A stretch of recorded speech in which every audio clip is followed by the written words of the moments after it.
such a clear expression as in this Palestinian situation. Allah has made this crystal clear who you're dealing with and what you're dealing with.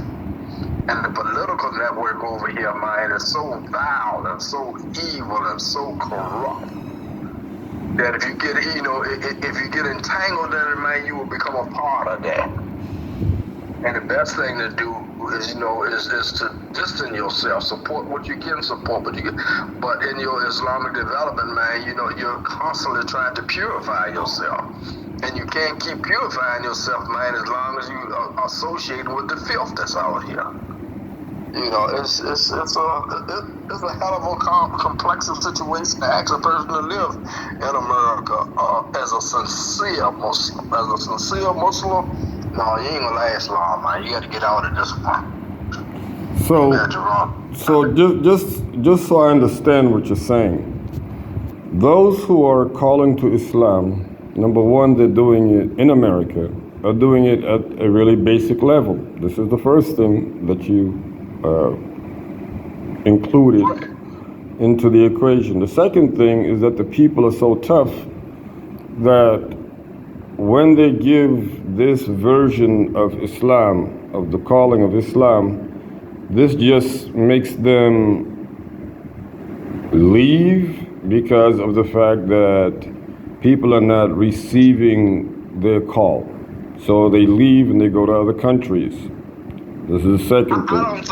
I don't think that they realize that they're leaving like that. I think that Allah is preserving them and leaving them out of this. Okay. I think Allah will die. Well, I mean, I'm not right, but thus far, what we do know is that they're leaving. Allah is making them leave. He's had a decree that they leave, however it may be. They're leaving America, and if all of the missionaries or da'is, leave America, then nobody's there to give any proper da'wah, or nobody's left to give the basic da'wah, to give the basic. Like I said previously, you ain't got to worry about there will always be individuals around to give the introductory invitation. Oh, I'm not worried. I'm not worried at all. Okay. What I'm simply trying to understand is again, if everybody does what they're doing and they leave instead of standing and facing the challenge of either learning to get better understanding of the sophistication, the essence of Islam, instead of this basic stuff, you got this watered down mess. I don't even know what to call it. Islam, Herzlam, Jelani Islam, it's all over the place. Everybody got their own little, clique and cult. Unbelievable. I don't even know. And so if everybody, just stops and thinks, we leave, and yes, who's gonna fill in the vacuum? But more importantly, what you said at the last point that you made was that it has to be something in which you realize that there is really no worldly gain for. All right, and I think that's really important because that's the way it's supposed to be. As one who submits to Allah subhanahu wa ta'ala, you're only supposed to, you are only to expect and rely on Allah for your livelihood anyway. What are you talking about? Exactly. What kind of da'ah are you? I mean, are you going to be calling people so that they learn how to make a livelihood? Is that your ambition of your da'wah? I don't know. What you're doing is that you're calling people to an understanding of the hereafter. Yeah, here's my... You're calling them to the hereafter and making the here, the right now, the world that we live in, this realm of existence, relative to a successful life in the here and the hereafter. All right. That's the balance of it. Right. So what I really am trying to get, my head wrapped around, if you may, is the fact that man, you know, hold it. You talking to the student? You the scholar? come on now with the scholarly things. Come on. You the scholar talking to the student. No. I'm trying to understand what is happening in America, because all the things that are going on is just, you know, you have the Quran, you have the word of Allah, you know, you have the command of your. You got to believe in the Quran. Yeah, so but that's what, as a Muslim, I mean, isn't that a, you know, what a Muslim has to believe in? I don't believe that the majority. I know that the majority of this community don't wholeheartedly believe in the Quran. I mean, so how?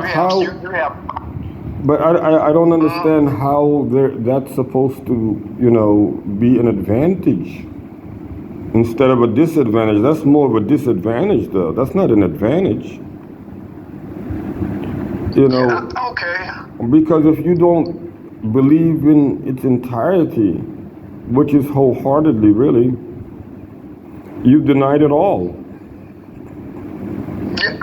Yeah, you can say that. No, I didn't say that. That's not what I said. That's what Allah subhanahu wa ta'ala says.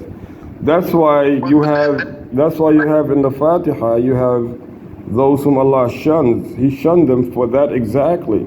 Taking what they like of it and rejecting what they like of it. So you came and you did it with the Quran. It's just like they did with the Old, you know, Testament, New Testament, if you may.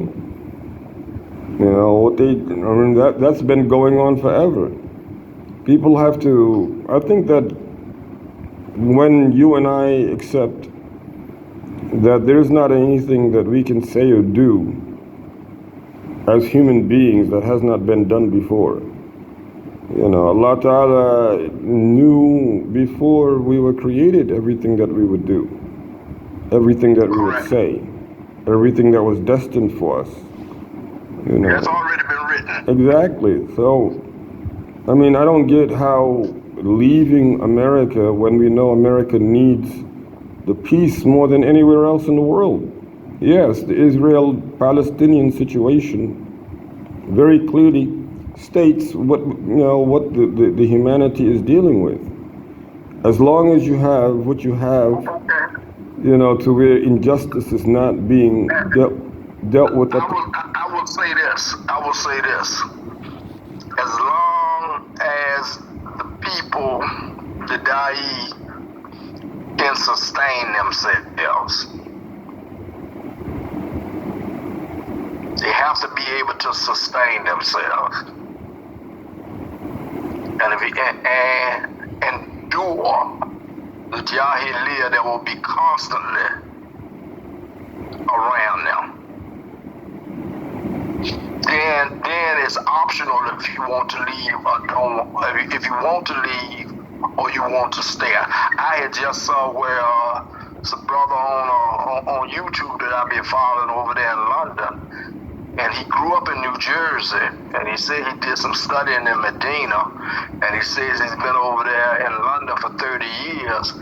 I just saw where he made an announcement where he's going to return back to the United States. I forgot his name, Abu Salma? I think he's the leader of the Salafi community. But he speaks just like Ayatollah Khomeini. Ayatollah Khomeini was one of the Iranians who rarely identified himself as Shia.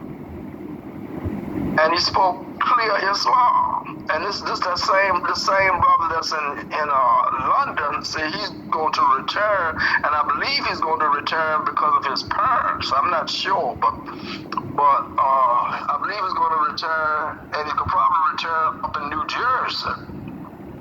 And he seems to have a good grasp of this foolishness, because he's always talking about how advanced the United Kingdom's development of Islam is.